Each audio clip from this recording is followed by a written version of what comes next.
We are back at it again here with another video with Invest for Tomorrow. To the first time viewers and investors, welcome to the channel. To all subscribers, welcome back. Here we are with the SPY, the S&P 500 index, doing a full transition from bright green bars to red bars so far. And the last piece missing would be white with red borders if the weakness were to continue, right? Now, in today's volatility, our SPY bot sent out a bear indicator at 10:25 a.m. And from that moment forward, outflows crossed the midpoint to the downside, pure weakness there on 42 vision, and put options went up 100% plus within minutes to an hour, guys. If you guys want to receive this clarity and edge of the charts, you can now gain access to it as well. The link is down below in the description to the 42 vision indicator, getting connected over to our bots, and becoming part of a growing community of investors, all looking to learn and grow together by receiving this clarity and edge over the charts and using these resources to maximize in either direction, whether stocks are going up or going down. So here we are with the SPY trying to level off and find support at 390. It seems to have double bottom here, and we're going to talk about the key levels I would watch going into next week and the inflow versus outflow in the bull and bear indicators. But before we do, I want to share with you guys the home run opportunity that was mentioned this morning over at the Discord. So the home run of the day was spectacular and beyond expectations. And if you guys want to know about these stocks early on and receive this clarity and edge of the charts, you can now gain access to it as well. The link is down below in the description to the 42 vision indicator, getting connected over to our bots and becoming part of a growing community of investors, all looking to learn and grow together. So the home run of the day was from our Netflix bot. Our Netflix bot sent out a bear indicator at 9:45 a.m. and from that moment forward, outflows were below the midpoint,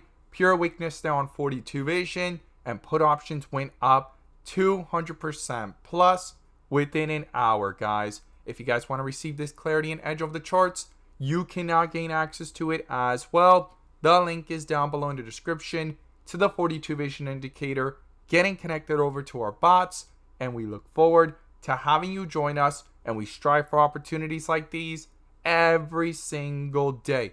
Let's jump into these charts. So here we are at the SPY, the S&P 500 index, doing a full transition from the rip area, as I call it, of bright green bars to red bars so far after coming back up from a red bar area in the last 2 days. Now, if this is your first time coming across the channel, this is 42 vision, which allows us to see the dips from the rips to the dips, and where the strength and weakness lies within the charts. And we also use our bull and bear indicators and inflow versus outflow as an extra layer of confirmation, which I'm going to pull up here and you can now gain access to as well. The link is down below in the description to the 42 vision indicator, getting connected over to our bots and becoming part of a growing community of investors, all looking to learn and grow together by receiving this clarity and edge over the charts and using these resources to maximize in either direction, whether stocks are going up or going down.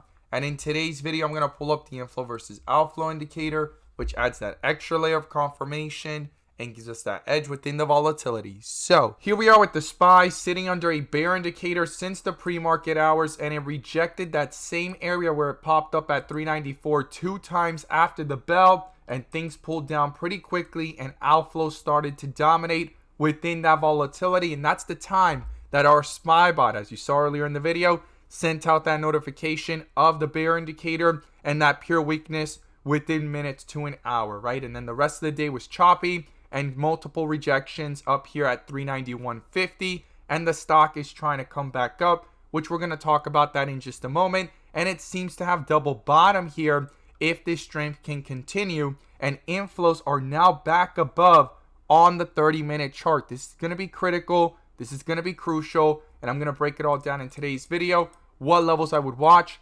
going into Monday. So the first thing is we have the 1 hour chart here with outflows dominating again for the first time since way back here on March 14th, when that bull indicator popped up at 387 and inflows had picked up, and they lasted up to the peak of yesterday at 395 throughout the volatility, right? And now we're back down and we're under a bear indicator again up here at around 392. Even though the stock is trying to curl back up, it's going to be critical for the bulls to cancel this out and get these inflows back up over the midpoint and cross it. Not just pull towards it, but cross it so that strength can start to reflect into the chart pretty quickly, guys. So the 1 hour is critical here. I would not ignore this. This will be crucial. If this bear indicator continues to hold true and these outflows start to pull away from the midpoint, that could quickly start to reflect that weakness into the chart after canceling out this bull indicator and especially starting to test those support levels where it popped up. And it tried holding support today right around that 387, 388 mark. So this is a crucial area to watch and not ignore. Now, in the volatility on the 15-minute, we could see here that inflows cross back over. The bull indicator has not popped up yet, and we've been under a bear indicator since the open at 395.65, and pure weakness all day down towards 388, and the outflows dominated for most of the day, guys. And now we have it that it's trying to bring itself back up. It's going to be crucial for the bulls to pull this even higher, to start reflecting some of that strength into the chart, to possibly cancel out this bear indicator and also roll that strength over into the larger time frame. So what are the key levels I'm watching to the upside and to the downside? Well, the first key level is the supports, right? Because we're under multiple bear indicators on multiple time frames. And in yesterday's video, the support levels that we mentioned, 390 and 388, they got touched, and 388 acted as support 2 times. 390, it tried to hold support in the pre-market towards the bell. Afterwards, it crossed it, and 388 to 387 area acted like support 2 times here, trying to double bottom. And we need to see if this can hold strength into Monday, right? So the first support is 388. Below that is 385. And below 385, I am watching 383 way back here where things double bottomed on Wednesday, right? And when those inflows first picked up again on the volatility of the 30-minute. And here we are with inflows back above and to the upside. I want to see these inflows pick up, pull away from the midpoint on the 15-minute as well. Cancel out this bear indicator and start reflecting that strength into the chart. And the first resistance that I'm watching to the upside is 393, guys. That is a crucial level. It has been resistance for multiple days and almost 2 weeks now, and we finally broke it yesterday. We're back below it.